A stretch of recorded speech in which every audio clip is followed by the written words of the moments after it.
Real Madrid's simmering tensions have spilled over, with Federico Valverde and Frenchman Aurelien Tchouameni involved in a dressing room fight, which resulted in the Uruguayan being taken to hospital with a cut head, several club sources have said. Real later confirmed that team captain Valverde, who was subsequently discharged, sustained a head injury and will be sidelined for up to 2 weeks.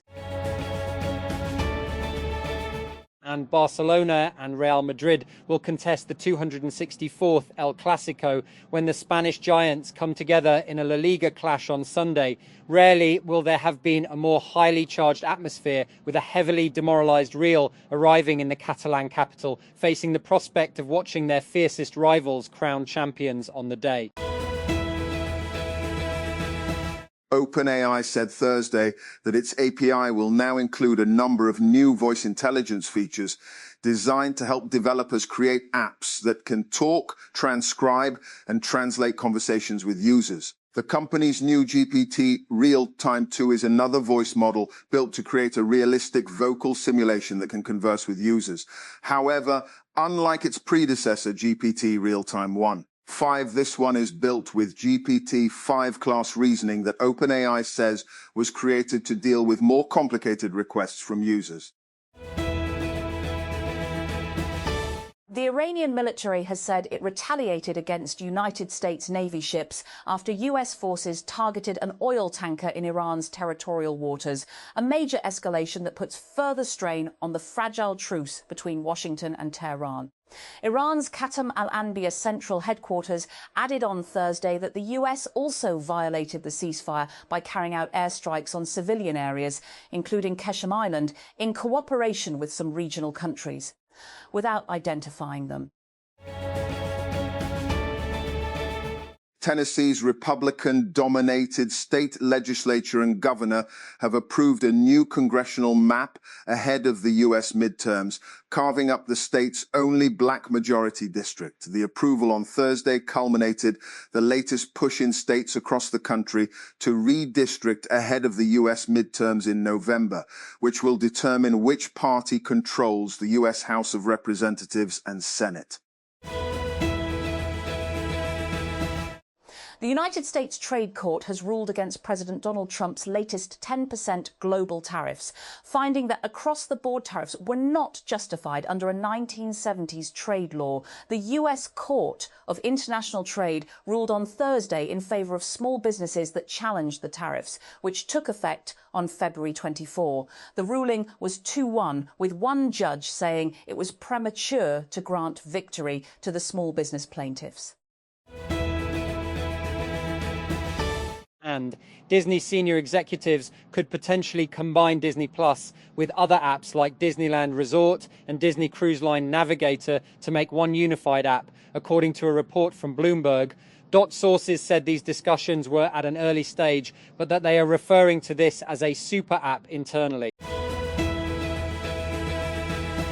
And Kodiak AI stock tumbled 37% in after hours, trading Thursday after the self-driving truck startup disclosed it raised $100 million by selling shares at a steep discount, a sign that investors were willing to back the company, but not at its current market price. And the company sold shares at $6.50 each, well below its closing price of $9.10 cents, according to a filing with the Securities and Exchange Commission (SEC). And the raise also included warrants, instruments that give investors the right to buy additional shares, later a set price, in this case as low as $6.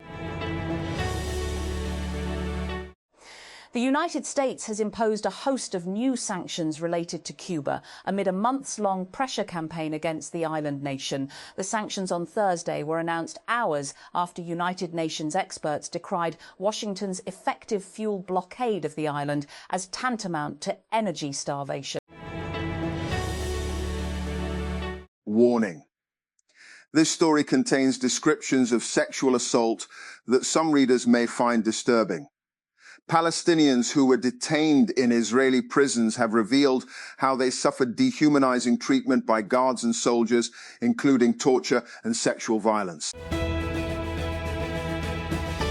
Dozens of people have been killed in attacks reportedly carried out by al-Qaeda-affiliated fighters in central Mali, the deadliest assault since armed groups launched a widespread coordinated assault late last month. According to local security and administrative sources speaking to the AFP news agency on Thursday, attacks on the villages of Korikori and Gomosagu in the Mopti region killed at least 30 people a day earlier.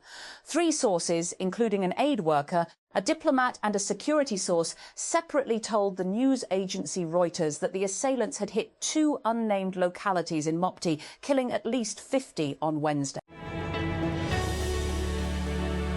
Democrats in the United States Senate have raised questions about the US military's potential role in establishing vast evacuation zones in Lebanon, Gaza and Iran in a letter addressed to Brad Cooper, head of the US military's Central Command, CENTCOM.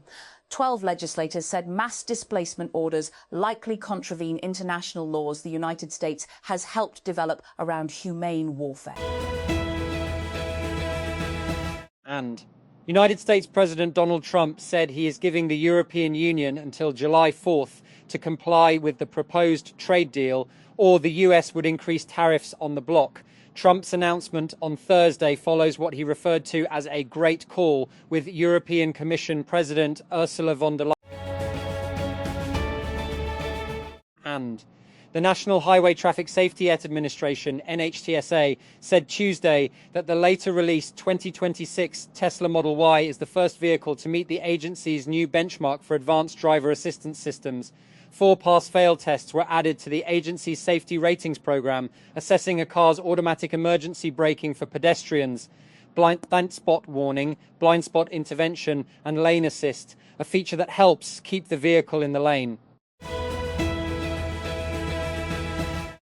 On Thursday, OpenAI announced a new feature called Trusted Contact, designed to alert a trusted third party if mentions of self-harm are expressed within a conversation. The feature allows an adult ChatGPT user to designate another person as a trusted contact within their account, such as a friend or family member. In cases where a conversation may turn to self-harm, OpenAI will now encourage the user to reach out to that contact. It also sends an automated alert to the contact, encouraging them to check in with the user. OpenAI has faced a wave of lawsuits from the families of people who have committed suicide after talking with its chatbot. In a number of cases, the families say ChatGPT encouraged their loved one to kill themselves or even helped them plan it out. And while AI disruption looms over many legacy SaaS companies, several HR tech startups seem to be thriving. One of these companies is small business payroll provider Gusto. The 14-year-old company, last valued at over $9 billion, and just announced that it surpassed $1 billion in revenue earlier this year. And unlike many startups that report annualized recurring revenue, an estimate of the value of their contracts in the upcoming 12 months, Gusto's figure represents actual revenue earned over the previous 12 months. And on Tuesday, education tech giant Instructure disclosed a data breach where hackers stole students' private information, including their names, personal email addresses, and messages sent between teachers and students.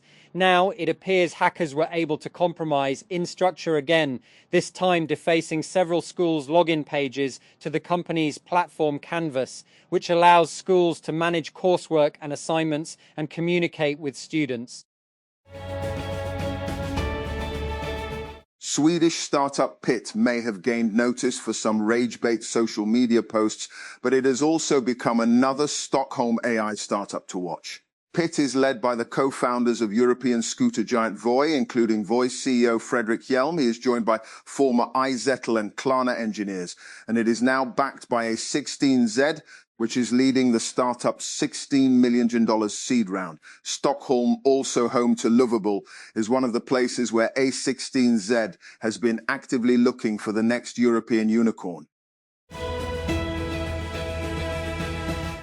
China is emerging as a major player in global diplomacy, including in the Middle East. In 2023, it helped re-establish diplomatic ties between Riyadh and Tehran.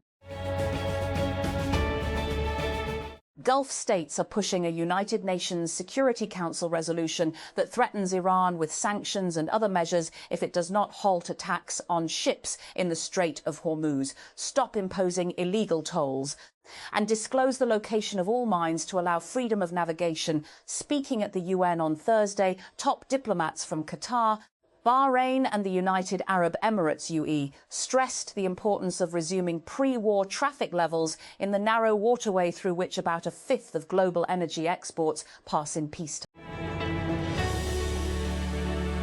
Piracy is rising again near Somalia. Since April 20, at least 3 ships have been hijacked off Somali waters and one near the Yemeni coast. A sailor's voice note from a seized vessel has spread online as the Iran war shakes the region. Is it fueling attacks on key shipping routes? In this episode,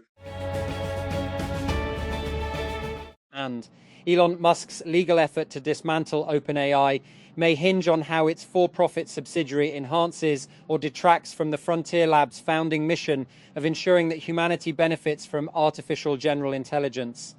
On Thursday, a federal court in Oakland, California, heard a former employee and board member say the company's efforts to push AI products into the marketplace compromised its commitment to AI safety.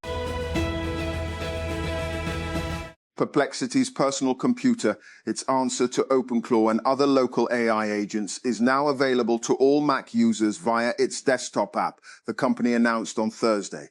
As a reminder, Personal Computer is an expansion on Perplexity's general-purpose, multi-model digital worker dubbed, confusingly, Perplexity Computer. Personal Computer, meanwhile, is designed to bring those capabilities to your own device.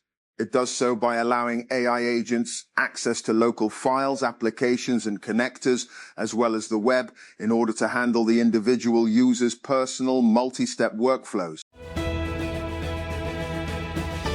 Germany's finance minister has blamed Donald Trump's irresponsible war in Iran for a big drop in his country's expected tax revenues. Lars Klingbeil said the US president's actions in the region had caused a global energy shock. The United States Treasury Department has sanctioned Iraq's Deputy Minister of Oil, Ali Marij al-Bahadli, for allegedly helping Iran to sell its oil. The Treasury's Office of Foreign Assets Control, OFAC, said it was taking action to increase economic pressure on Iran as negotiations for a deal between Washington and Tehran are showing timid signs of progress, with Iranian officials saying they are reviewing a U.S. proposal. Mohammed Soliman, accused of attacking demonstrators who had gathered in support of Israeli captives held in Gaza in Colorado, has pleaded guilty to murder charges. The plea on Thursday was accompanied by renewed calls for the administration of U.S. President Donald Trump to cease efforts to deport Solomon's family, who authorities have said had no prior knowledge of the attack that they have roundly condemned. And Brazilian President Luiz Inácio Lula da Silva has met US President Donald Trump at the White House for talks that were expected to focus on trade, security, and critical minerals as Lula seeks to reset their rocky relationship. Thursday's meeting between Lula and Trump brought together 2 of the world's most prominent populist figures, despite their sharp ideological differences. Beirut, Lebanon. Israel's attacks on Lebanon and pressure on the Lebanese government to disarm the pro-Iran Shia movement Hezbollah by force are stoking internal tensions, analysts have told Al Jazeera. Israel is leaning on this division as a strategy to try to pit communities against one another, they say. The strategy is working, they add, pointing to a recent series of sectarian and political provocations. Israel's opposition is uniting to try to unseat Prime Minister Benjamin Netanyahu in upcoming elections. Former Prime Ministers Naftali Bennett and Yair Lapid are joining forces, but deep divisions remain over the war with Iran and Israel's future direction. As pressure mounts on Netanyahu after months of war and political turmoil, can the opposition really take power? In this episode... And regular internet users and corporations are not the only victims of malicious hackers. Sometimes the hackers themselves get hacked. That is what happened in an unusual hacking campaign where an unknown group of hackers targeted systems already compromised by a prolific Team PCP. Once the hackers broke into those systems, they immediately kicked out Team PC hackers and for food, according to a new report by cybersecurity firm SentinelOne.